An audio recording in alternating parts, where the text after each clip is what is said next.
framework where we enable organizations to tap the power of data, be it external or be it your internal data. So the platform that we have developed can fetch data from various sources like your payment gateways, your IoT platforms, your CRM data, and multiple other sources. Then once ingested, the platform can do the data transformations using the pipeline that you have created. For example, you want to correct the schema before transforming the data. So it does that. Once the data has been transformed, it delivers it to your destinations like data warehouses or back to applications like Salesforce and so on. So that's what we do. We segment the data and we activate the data for you to leverage your AI framework. So your AI models can get the clean data beforehand without you having to reinvent the wheel. So that's what we do. And this is me. So I have an experience of 9+ years of experience. And fortunately, unfortunately, by coincidence, most of my exposure has been to BFSI industry. I have delivered projects for ICICI, Tata AI, L&T Finance, and so on.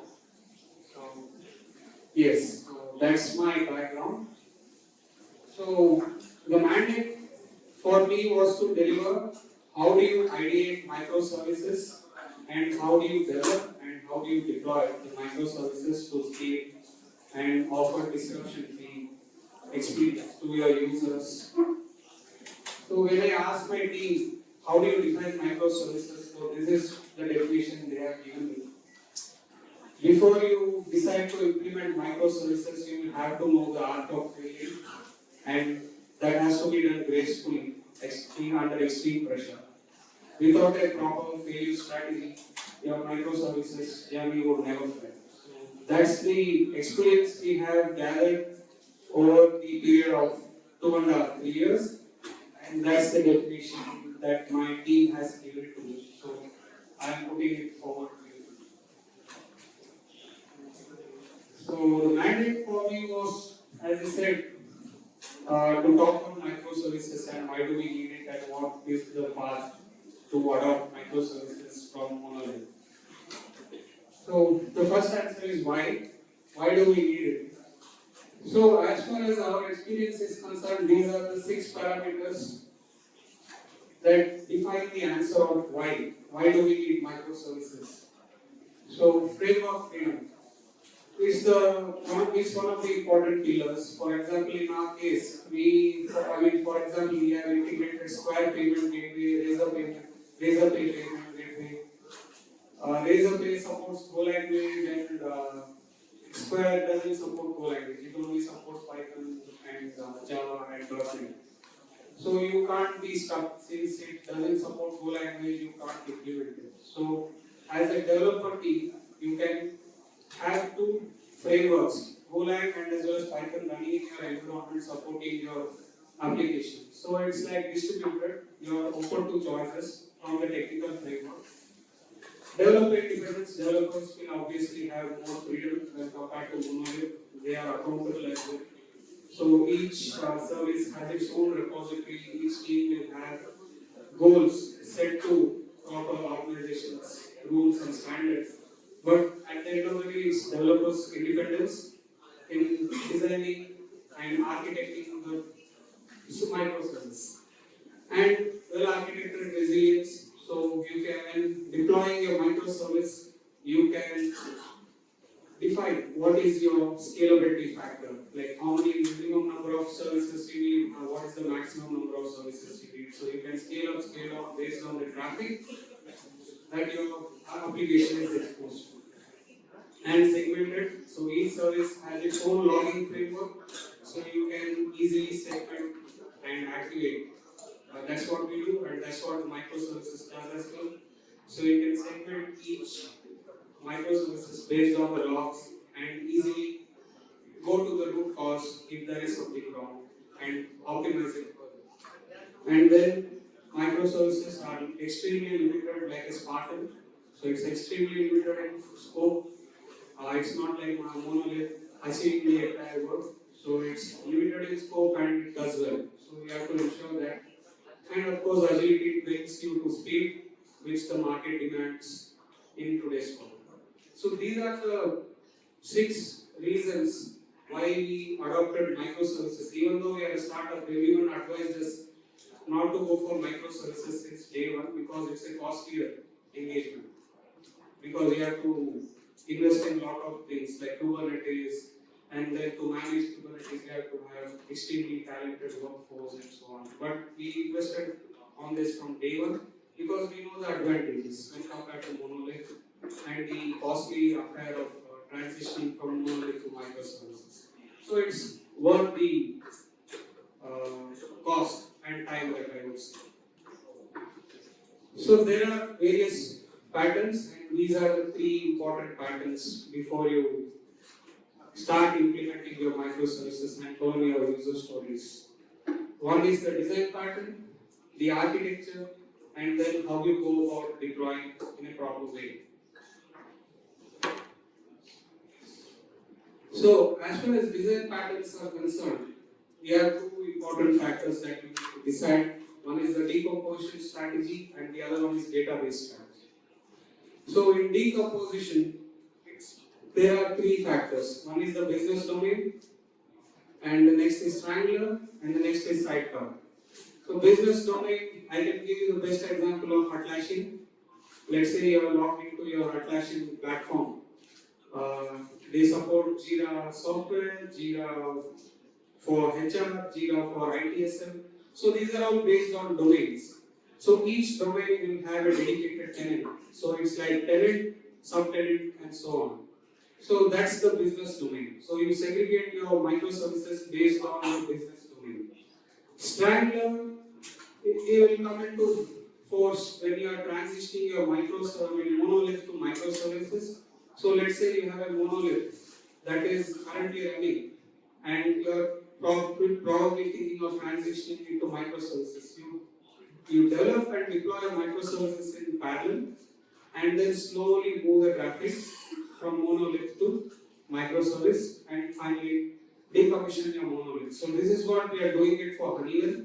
So they have this IoT platform which is for certificate signing and timestamping, which is completely on monolith as of now. So we are moving them to microservices in Azure environment on a Strangler platform. So, and the sidecar, let's say you have deployed your Docker containers in Kubernetes in some orchestrators or even let's say console framework and so on. You need a sidecar. You don't want directly to divert the traffic to microservices. Ideally, you want to have some proxy before the microservices like Envoy, which does the MPLS transaction and from HTTPS to HTTP offloading and then sends back the response. So, designing the decomposition framework will completely rest with the problems that you are trying to solve. So, you have to carefully analyze with your team. And next comes the data. How do you persist the data? So, some of the important patterns are CQRS, Saga, database per service, or shared DB. So CQRS is like you have 2 databases. One is completely write mode, and then one is the read mode, and you have an event bus in between them. So you are segregating the read and write concerns so that one database is not too overloaded based on requests. So one database is completely responsible for your write request, and one database which is replicated is completely responsible for read requests. So that is the CQRS strategy, that is command, query and response segregation. So it's you are segregating. And Saga orchestration is like there would be a pipeline of events, and each pipeline would have a database to it, and fallback mechanism and communication mechanism. So we have implemented both of them in our platform because our platform depends on pipelines. That's the core component. So there is a sequence of data transformation activities. So it goes from one stage to another stage. So each microservice is responsible for one event in a pipeline is attached to a database. So once it is done, it writes to a database and then communicates to the other database. So if there is a failure, it communicates back to the user saying that something went off, so we are aborting the rest of the stuff. So it's like pipeline with the communication and filter. CQRS, we are using it for other sources like other workloads, which are traditional. Let's say we are developing our own marketplace. So for such things, we are creating a CQRS based microservices persistent strategy. And then database per service, so you have multiple microservices. I'm sure SwissRe must be having plenty of microservices running, or you're planning to have plenty of them. So each microservices will have its own localized database. So, and then shared DB, you can have a shared DB for all microservices. So this can differ on your schema, or you have a file system, NFS or EFS. I saw somewhere you are using Azure. So Azure file system can be your shared DB for all your microservices. So this is also pretty important, and this is the most costliest component as far as microservices design is concerned. So you have to design carefully, otherwise you will end up paying a lot, or you will be what? Overshooting or undershooting the budget. So database, data layer for your microservices is pretty important. So this is how we have allocated. So as you can see, the top one is the Challa pattern. That's for our pipelines. So this is the for us this would be a WebSocket receiving real time data from, let's say, multiple sources. For example, Razorpay, which I am going to show. So that would stream into a database of its own, and that would trigger a service event in the downstream for further transformation and store it into a database before everything gets completed and the communication goes back to the client. And the other is your CQRS mode, where you have multiple microservices. So this writes to this DB, and once some record has gone in, you can have an event first. So you have past services in Azure that takes care of this functionality, or you can have something like Kafka or Pulsar, whatever that demands your need, and it writes back to the RAID database, which will be read by these microservices and respond back to the client. So this is how we have architected this particular framework in our product. So this is our experience as far as design framework is concerned. Next is the architecture pattern. So this takes care of how you want to position your microservices, and there are 4 pillars to it. One is the communication, fronting, observability, and disaster recovery. Under communication, you can decide whether you want this to be an asynchronous microservice or synchronous. So asynchronous is you are not blocking your microservices for concurrent sessions. Sync is like you are blocked it for a certain response, processing. Only if that completes, it responds to the next step. So again, it depends on your strategy. And then there are various protocols. We have GraphQL, REST, gRPC, SOAP, and WebSocket. For me, if you ask me personally, gRPC is the most efficient protocol because it gives you what you need exactly, with less overheads. As far as REST, you will get a lot of junk as well, so you have to do processing, so it increases your cost. But unfortunately, a lot of vendors don't support gRPC framework, so we have to adopt to either REST or GraphQL. And SOAP is your legacy monolith, which many people are trying to wean away from. And WebSocket when you want to have real-time communication with external forces. So you don't want your microservices, REST microservices, to do continuous polling because it would overload the external service. So you want to have WebSocket. So whenever there is an event happens, it sends a response to downstream. You can go for WebSocket, or you can, if there is a web hook, you can adopt a web hook. So that is more ideal in real-time scenario. And then you have fronting. You have API gateway, proxy, or aggregator. API gateway is good, but it burns a lot. as well as financials are concerned, when you want to scale up the number of API gateways, it's a costly component, but it does its job. When you can put API gateway in front of the microservices running in your console or Kubernetes or other orchestrators. Proxy is what we have deployed. So we have deployed Envoy as a proxy, and it gives us this dynamism where it receives the response from a request call and forwards it to the service. Aggregator, we know, so when it comes to aggregator, so you are combining the responses of multiple microservices and unifying them before sending it to your client. So this can happen in your Book My Show where you are combining multiple calls into one response and sending it back to your client. So that's one classic example I can give. And then observability is important because nothing is disaster proof. Everything fails. So it's a thing that everyone has to accept. Everything fails in life, and so is microservices. So how you can do that? You will bring in observability. So you have to have logging, where you have to log your microservices that sends it to Elasticsearch or Loki if you want to reduce the cost. We use Loki because Elasticsearch is like an elephant that becomes very tough to break. I'm sure if people who have implemented Elasticsearch, they know the pain that I'm talking about. So we have implemented Loki. It's lightweight and does its job pretty well.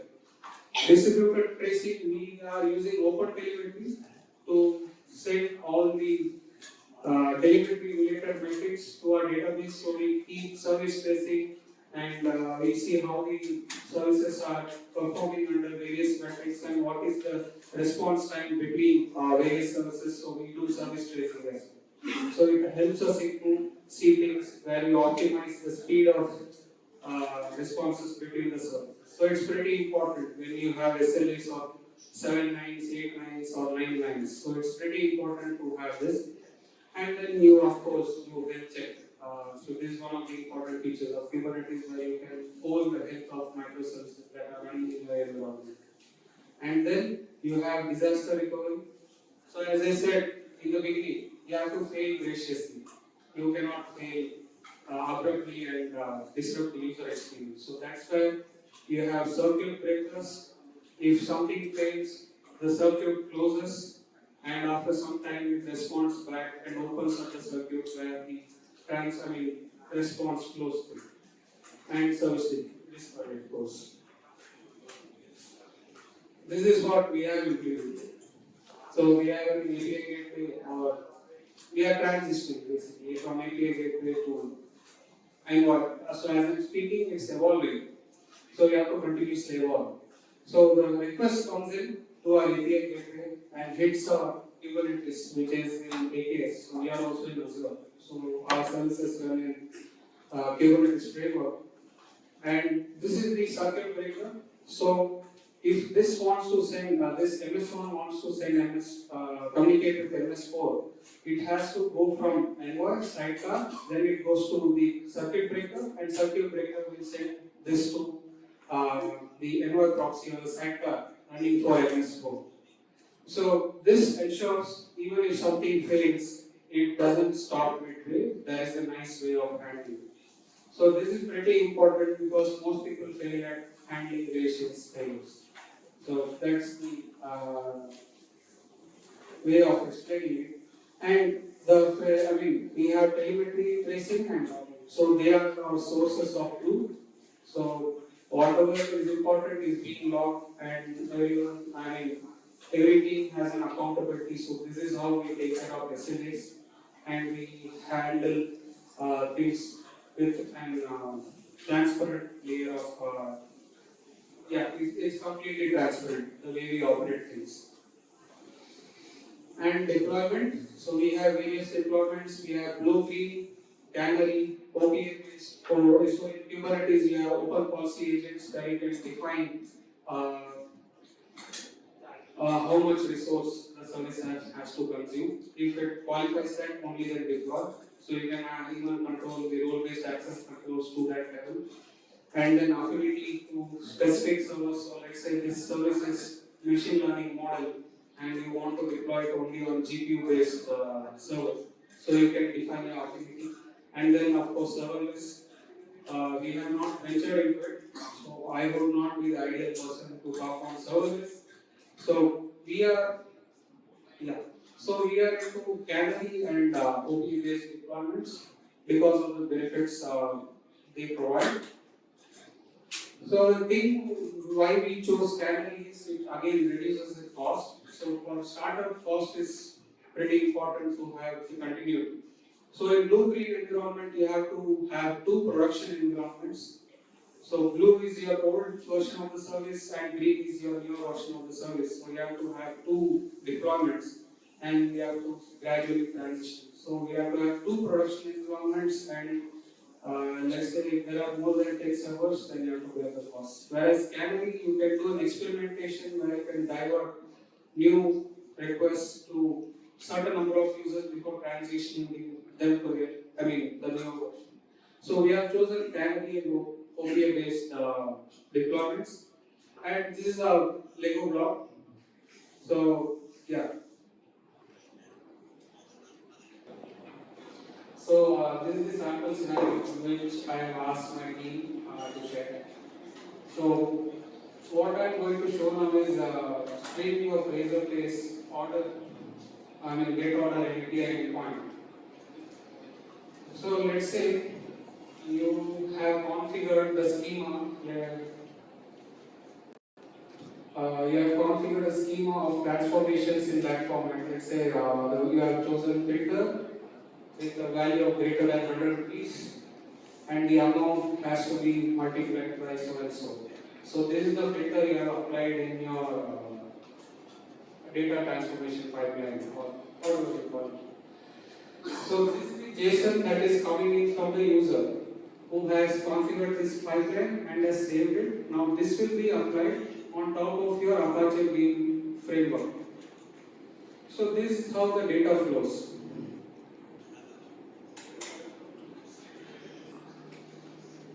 So the WebSocket, so everything is based on WebSocket. For us, WebSocket is pretty important. So we have chosen WebSocket because it ports continuously in a good fashion. So whenever something happens or whenever some customer event happens, it receives the order details from RazorPay orders endpoint, and that passes into Kinesis data streams. So this was the old architecture. Now we are into Azure, so you can replace the stuff with the things in Azure. So we are moving. So it receives and it passes it to Kinesis data stream. So Kinesis data stream is nothing but something like an Apache Kafka or Apache Pulsar, where it receives the data in real time from one point to other point. So it passes on to your Kinesis data stream to Kinesis data analytics. So here, under Kinesis data analytics is executed on top of Apache Beam, which is running on Flink kernels. So if you are into batch mode, then I would suggest you press ahead with Apache Spark. Since Apache Spark doesn't do well with real time, so we have gone ahead with Apache Flink. And it's pretty good with our experience and training. So here, the JSON that you saw gets applied on top of this Flink, where you have defined various rules. If this is the condition, then you have to do this kind of transformation. So the JSON is loaded on top of it, and it does the job of transformation, and that is passed on to the destination. For example, Redshift is the destination, a data warehouse, where you do the segmenting. For example, you can do segmenting based on churn ratio of your customers or lifetime value of your customers. So based on multiple parameters, you can segment your customers to hyper personalize the way you reach out to your customers. So I was telling you, I think her name is Reshma. So she was presenting a surf framework. So we can plug this platform along with the surf framework to help the team get data that is already cleaned up. You need not reinvent the wheel and increase your cost. So with this platform, you will get a data that is already clean, which can be leveraged by your AI models. So every stage is connected to a Saga orchestrator. So as far as Saga orchestrator is concerned, we are using Apache Camel. So it provides the facility of Saga patterns or Saga orchestration. So if it is successful, it goes on to the next stage, or if it is not successful, it goes on to Saga pipelines to handle the failures and communicate back to the client. So this is how we have architected our pipeline, because our bread and butter lies in pipeline. So this functionality is pretty important for us and it brings in revenue. So a failure in this would have disastrous effect on our business. So we have to consider what is more important to your business, and you have to construct your microservices based on top of that. And for each microservice, you can have SLAs. Okay, what is the SLA that you want to provide for microservice, so that you can have that urgency and speed based on the type of SLA. So that's another benefit which you are asking for. What is the benefit of having microservice? And every log is logged to, telemetry is logged to OTel, which is nothing but open telemetry, and which ingests to Loki, which is our log management platform, and we visualize that in Grafana. So in Grafana, we visualize logs, telemetry data, Kubernetes, uptime, response times, and multiple other metrics. So it's our visualization platform. So this is how it flows from point A to point B. So once it delivers, as I said to someone, we drop the table because we don't want to keep and have the headaches of maintaining GDPRs and so on. So we just drop the table. We don't have any customer data with us. We only have the metadata, which will help us in the future. If something happens, we can go back to that ID, specific ID, and check what has happened. So this is how we flow. I am sorry if it's very small, it's barely visible.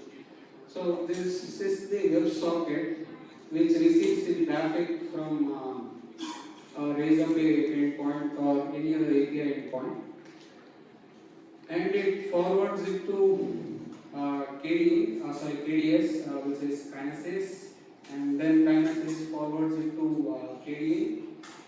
KDA is executed on beam and thing where the data transformation happens, where the JSON is applied on top of this microservices to perform transformation based on various conditions, and then transformation. So this is the filter and this is the transformation. For example, if it's a map, then you have to do something. If it's a filter, then you have to do something. It's based on switch cases. And finally, you deliver it to Redshift in real time. Again, this is a Lambda service running in serverless mode. A few services are in serverless. Majority of our is in Docker. So it's used by case by order. So you have to choose the appropriate technology based on the use case. And this is Saga pattern. You have multiple steps. You have to define all the steps and as well as the communication framework. This is about us. So this is about us. These are our achievements till now for this service that we have delivered to Skoda, Kevin Care, multiple other MNCs. And you can reach out to us anytime.